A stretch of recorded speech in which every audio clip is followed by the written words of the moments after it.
Welcome to The Last Breakfast. Please enjoy the video.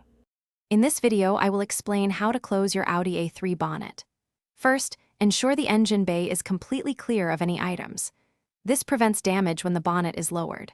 Always double-check that all fluid caps, such as for oil and coolant, are securely tightened.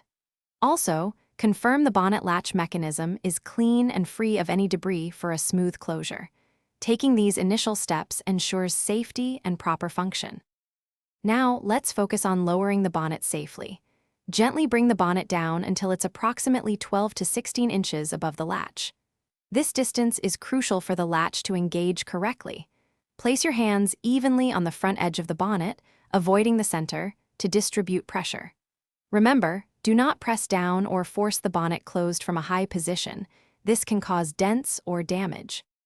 If you're finding this video helpful, please hit that like button and subscribe for more useful tips.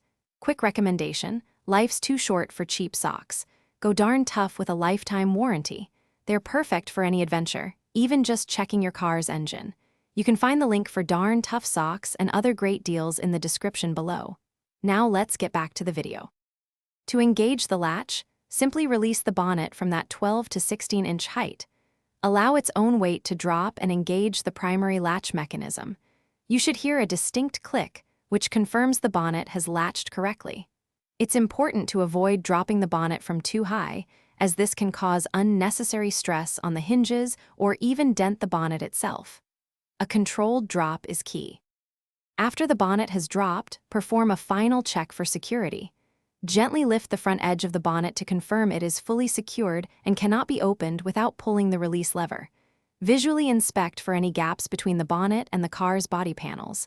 It should sit flush. If it doesn't latch properly, reopen it, clear any potential obstructions, and then try the closing process again. Safety first. Thanks for watching. If this was helpful, leave a like and consider subscribing. See you next time.